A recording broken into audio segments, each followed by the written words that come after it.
Ma, if a friend from secondary school start chatting with you and you ask him to send his pic and he sends a picture of himself half naked without a shirt, what do? And you can't stop talking to him because he is a friend.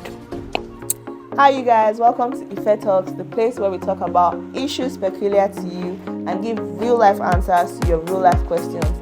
Let's jump in. Welcome back. The last time you saw me, we were speaking about self-confidence and self-esteem. And one of the things that we addressed was a practical way to shut down anxiety, to shut down jitters, to shut down those scary feelings whenever it seemed like you needed to appear in front of somebody, right? We used 1 John 4:18 that talks about there is no fear in love, right? Then whenever it seems like you stand in front of people and then you're getting those anxious thoughts, you're getting that anxious feeling, your body is shaking, your heart is beating so fast, right? One of the things that you can apply is 1 John 4:18. So please go back to the last episode, to the previous episode, and watch it so you can catch up with all that we said and then come back to today's own. Today, we're going to be discussing something very, very crucial or something very critical or closely related with self-esteem and confidence. And what is that? Is your body image, right? The wrong body image or the wrong perception of how you see yourself is what causes a lot of people to see themselves in a bad light, right? Some people don't think that they are beautiful. Some people think that their eyes are too big. Some people think that their hair is too short. Some people think that their nose is too small, is too big. Their lips are too wide. Their skin is too dark. Their skin is too fair. Or I'm too chocolate complexion. If only I was much fairer. Or I'm too fair, right? If only I was much darker. A healthy body image is what will help you see yourself in a much better light. And so I want to plead with you today because it's not just, the way you see yourself. That's just the end. No, the way you see yourself is how others will also see you. I know you've heard it a lot, right? But really and truly, that's what it is, right? If you see yourself as a very beautiful person, if you see yourself as a very handsome person, you will not walk into a room and then your head is down. A couple of you, when you walk into the room, you can't even look up to see the people that are in the room, right? Your head is just down. You just walk into the room, your eyes is just scanning for the next chair. No, walk into the room with your head up high. Why? Because you are that thing. You are the light of the world. You're a city set on the hill that cannot be hid, right? You are the in thing. You are the apple of God's eye. Right, so it's very, very important for you to have a very good self-image, right? When you don't see your body parts as, the wrong type, or when you don't see your body parts as the wrong size, when you don't see your body parts as the wrong shade, those are things that would help you see yourself in a good light. So it's very, very, very important. I want to emphasize this much more than anything because aside from, the reasons that I had mentioned in the previous episodes, I know that this is something that a lot of people struggle with, seeing themselves in the best light. And I know it doesn't help.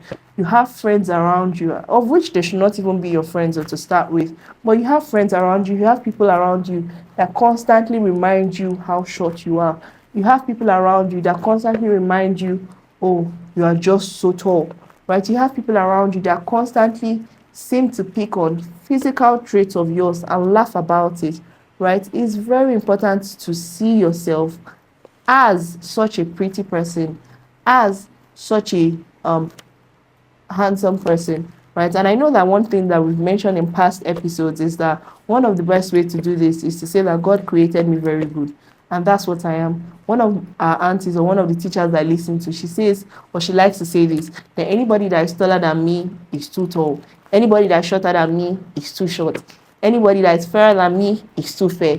Anybody that is darker than me is too dark, right? I'm not saying you should adopt that, but that's such a good and healthy way to see herself. She doesn't see herself as less than because, there's other taller people in the room. She doesn't see herself as, less than because there's other fairer people in the room or because there's other darker people in the room. So it's very, very important to have a very good self-image. It's very important to have a very good body image. This is going to span into so much in your life. For some people, I've heard situations of where because they thought they were not ugly, and then this boy came to ask them out, and maybe he's the most popular boy in the school, and so you're telling yourself, oh my goodness, I'm so ugly, but this boy sees this in me, and so you accept, you guys start going out, and then he wants you to do the wrong things.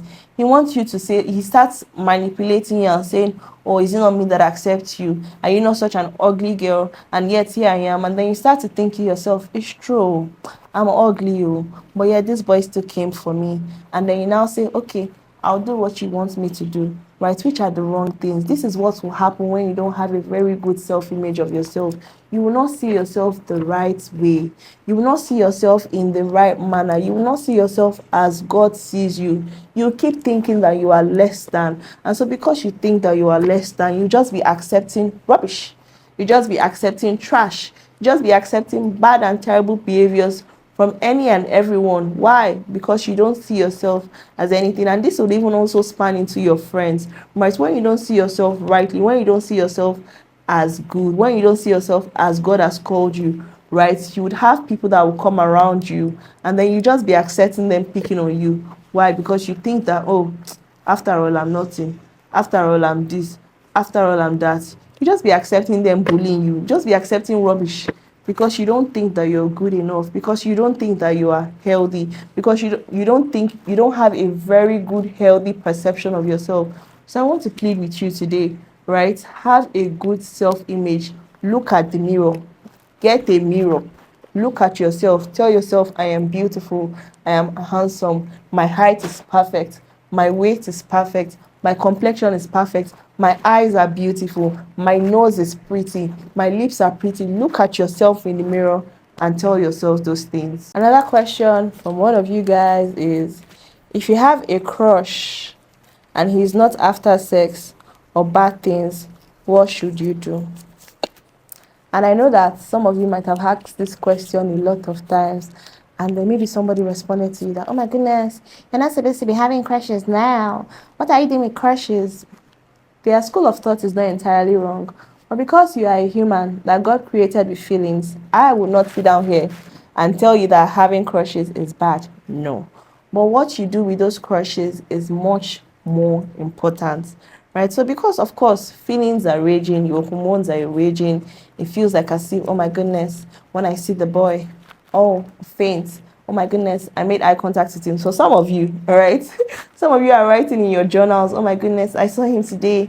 He looked so nice. His eyes appeared so dreamy. He looked so beautiful. I mean, boys don't journal as much, but I think that some of them do, right? And when they do, you're saying, oh my goodness, that girl, she looked so pretty. She looked so gorgeous. It's okay to have a crush, but what are you doing with that crush that you're having?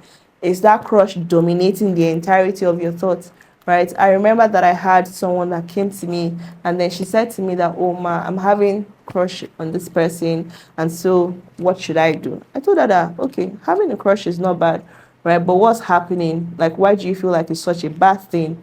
Right? And she was saying that, oh, when she's in school, it seems like she can't focus. And so I told her, practically, one of my favorite scriptures, that me, I can give you what to do to make those feelings go away, right? And what is that thing that I can give you? It's the word of God, right? So you can just, more or often less than not, you can just push those feelings aside.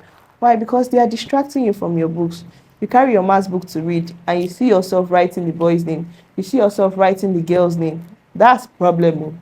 You're not supposed to be doing that, right? So it's okay to have a crush, but what is that crush doing to you? Are you getting more and more distracted? Are you unable to focus on your studies? Are you unable to do what you're supposed to be doing?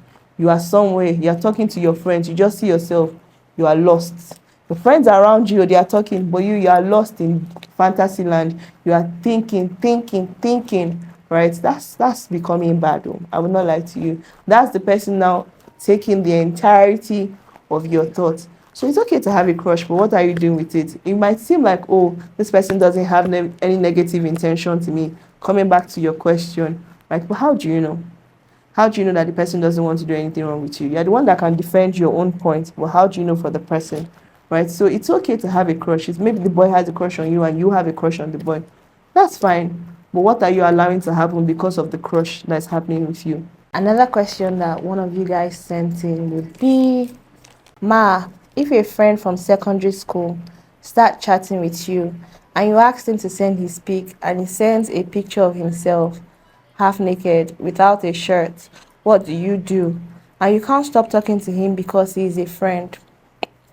I think that one of the answers that I would say to this is, first of all, I'd like to thank the person that sent this question.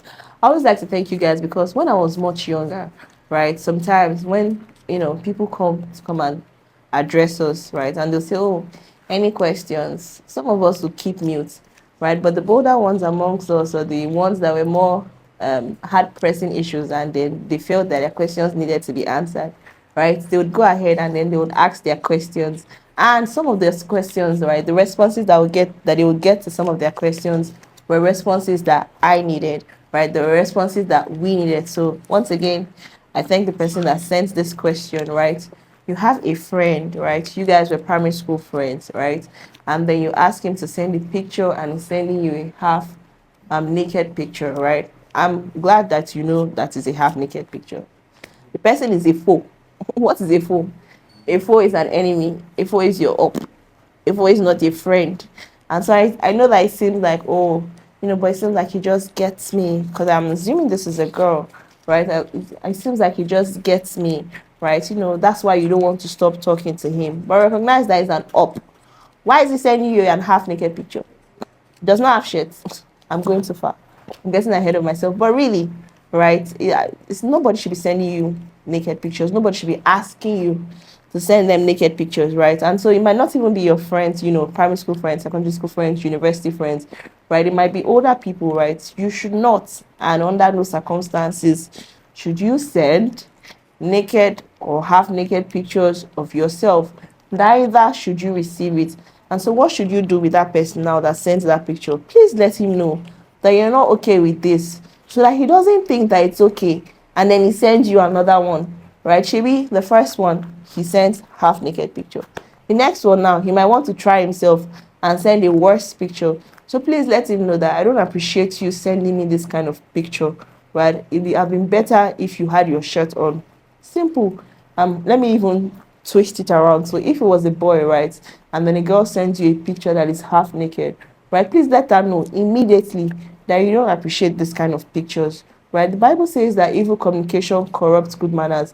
When you keep this kind of friends that think it's okay to just send naked pictures or half naked pictures of themselves around, right, after some time you begin to see it as, it's okay, there's nothing bad there, and then you start indulging in such practices. So please let the person know that it is not okay. You don't appreciate such, right? And as much as possible, cut off from that friend.